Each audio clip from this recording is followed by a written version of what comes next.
need about a meter of copper wire for this copper reaction that we're going to do. Now, a meter is about the same as a yard, and your grandmother would tell you, actually your grandmother would know just how far a yard was on her body. I'm not as good as your grandmother is on that, but I know about how long a meter or a yard are. And it's not important that I have a specific amount. It's just important that I know how much I have. So, I'm going to wind this into a coil using this conveniently placed pencil. My goal here is to be able to get plenty of surface area inside the little tube. That's the reason for the coil. I don't want to wind it too tightly though, because if all of these windings of the coil touch each other, it kind of defeats the purpose of having a coil. But they need to be a little tighter than this in order to get all of the copper on there. That's fine. It is not necessary to sing a little song while you wind your copper, and yet I'm probably going to do it.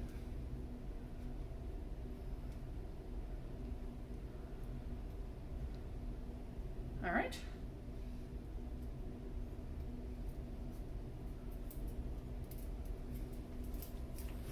Off this comes, and I have a nice little coil of copper. And I also have a handle at the top that I'm going to use to hang it over the tube of iodine vapors. So let's go ahead and get a mass. We're using the analytical balances just like we did with the density lab. So if you remember, we don't ever weigh anything in here that could be hazardous. We want to be sure that nothing's touching the bottom. Close the door, give it a second or so. When it's no longer changing, we write down 1.6939 grams. All right, now let's take our copper coil. We've weighed our copper coil, and now we want to react it with iodine. This is one of the last times you'll see me sort of manhandle this coil. But now that it's ready and sort of straightened out, I'm going to hang it in here, and I'm going to let it sit there for about 2 to 3 minutes so that it can react with the iodine vapor inside the tube. It's been a few minutes, so let's check on the progress of our copper coil. When I pull it out of the iodine, we're going to notice 2 things on here. One is that it's not quite so shiny as it was before. But the other thing we notice, especially down at the bottom, do you see those purpley crystals? I've scraped a little bit of iodine off of the inside of the tube as I carried it up. And I knew that I was doing it. So what I need to do is I need to get rid of that iodine. I'm going to use a heat gun. You may think this heat gun is just a hairdryer, but this is actually a very sophisticated piece of laboratory equipment. I don't need a high setting, but I do need it on warm. And what this is going to do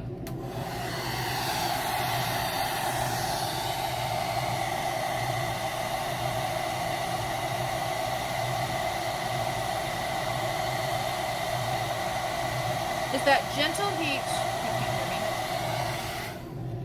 That gentle heat has gotten rid of those purple crystals. I still have the white powdery stuff on there, which is good. That's the copper iodide I was hoping to make. Let's go see what its mass is. We want to be a little bit careful with our copper coils when they have the copper iodide on them, because an ionic compound is a little bit more brittle than metal is, so it could flake off if we're not careful. All right, our new mass is 1.6971 grams, which is higher, as it should be. We've added iodine to this copper metal in the form now of actual copper iodide. Now let's go clean off this copper iodide and get a clean copper coil again. It's going to be a 3-step process to get my copper coil clean. The first thing I need to do is get the copper iodide off of it. To get the copper iodide off, I'm going to dip it in this jar of iron thiosulfate. And if you're thinking to yourself, gosh, that doesn't seem like good chemical procedure, you're right. This is the sort of thing that we wouldn't necessarily do in all occasions. Normally nothing goes into a reagent jar, but this isn't a reagent, this is just a cleaning station. So we've dipped that in there and shaken it around. Sometimes you can even see the white flakes coming off, but I missed it this time. Now I don't see any white flakes there, but I know that now that there's thiosulfate solution on my copper coil. To get the thiosulfate solution off, I'm going to use the solution of distilled water. Now again, the astute observers will maybe be thinking, each time I use this, I'm going to put a little bit of thiosulfate into my distilled water. And you're not wrong, but the amount of it I'm going to add in there is really small. Okay, now my coil is clean, but it's wet. It'll dry eventually, but you know what? I want to go home and have dinner at some point. So what we're going to do is we're going to rinse this with acetone. the acetone will rinse off the water. So what I have now is a coil covered in acetone. Do you know why this is better? Because acetone has a very low boiling point, which means that it's very volatile, and as we speak, the acetone is evaporating. I can feel it evaporating off of my fingers because my fingers are getting cooler. We'll talk later about why that's the case. So I'm going to wave this a little bit. I'm going to look at it to make sure that it seems clean. And this is going to sound weird, but I'm going to smell it. And I don't smell acetone, which tells me that it's dry. All right, now that we have the copper iodide cleaned off and we have our coil dry, we'll give its new mass. I'm careful each time to be sure that that little handle doesn't touch the bottom of the balance. My new mass is 1.6922 grams. This is terrific because this is smaller than my original mass. So what happened here was the iodine reacted with the copper and made copper iodide. Copper iodide reacts with sodium thiosulfate, but copper metal doesn't. If I just dip this coil into the thiosulfate, nothing will change. Copper metal won't come off, only the copper iodide comes off. All right, and now we can do it again. So the next stop will be back in the hood to put this back in the iodine bin. And in we go. And we'll give it another few minutes. It's not important that we know exactly how long the coil was in there, or even that it was in there exactly the same amount of time each time we put it in there. All right, let's check our coil of copper wire and see what we see. All right, we can see those purple crystals down at the bottom and maybe here, but we can also see that white cloudiness that tells us we have made copper iodide. So let's heat off.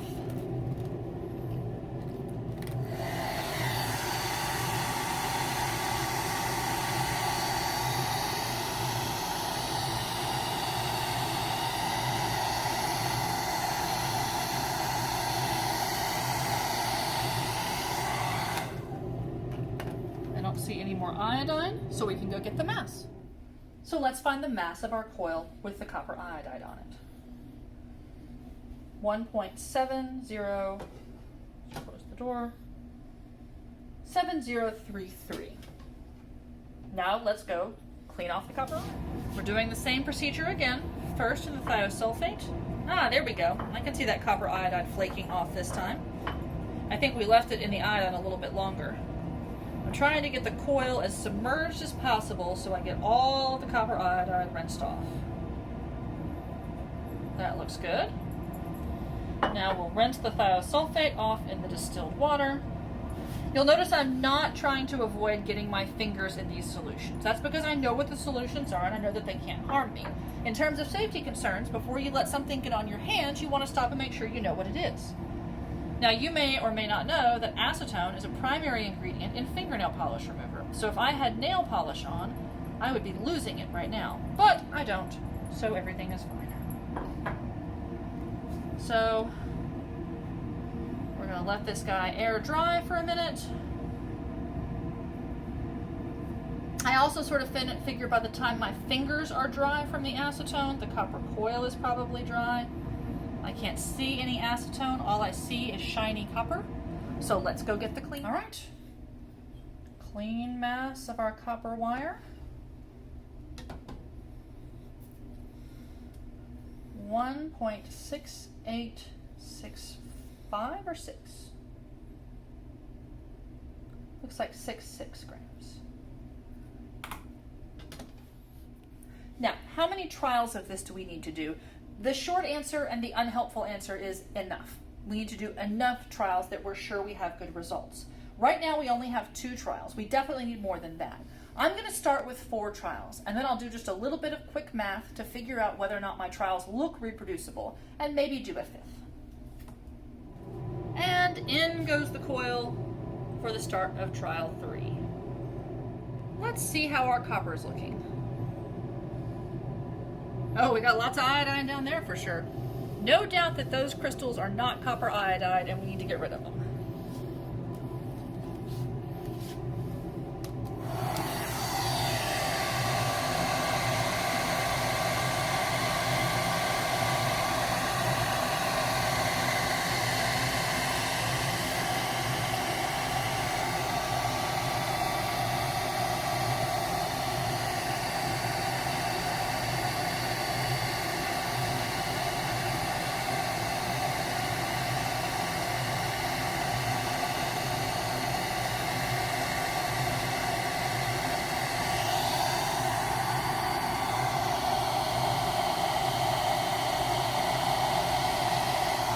that looks good to me. Definitely white. Let's get the mass of our copper with iodine. 1.7161 grams. And let's go clean it off. Same cleaning procedure. First in the thiosulfate.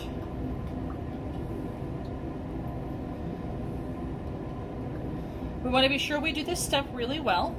One of the major sources of error in this lab is students who just dip their coil into the wire instead of shaking it off well. All right, and now we'll wash the thiosulfate off in the distilled water. And we'll wash off the water with the acetone.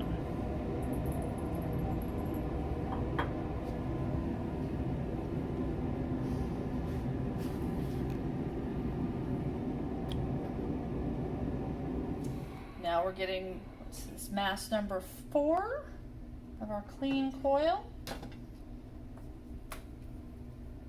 1.6754 grams. That was the point at which my husband and cameraman told me that it was time to stop. He said that I had made you all watch me do the lab 4 times and that was enough times for you to watch, and he probably has a point. But I kept on doing a few more trials, so I want you to have the data from all of the trials that I did. You may have to pause the video to write those down. Hopefully I've got that centered and so you can see them. The calculations for this lab are a little bit simpler than yesterday's lab. You're not going to have to make a graph, so that's either going to make you happy or sad, depending on how you felt about making the graphs. But you are going to have to do repeated calculations with the data that we have there. The goal of the lab is to find the formula of the compound of copper and iodine. So I will tell you that we either made CuI or CuI2.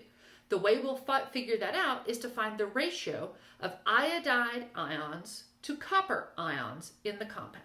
So what you'll do is you'll subtract 2 masses to find the mass of iodine we added, then divide that mass by the molar mass to get the moles of iodine. Then you'll subtract the mass of the new clean copper wire from the first copper wire to see how much copper we removed.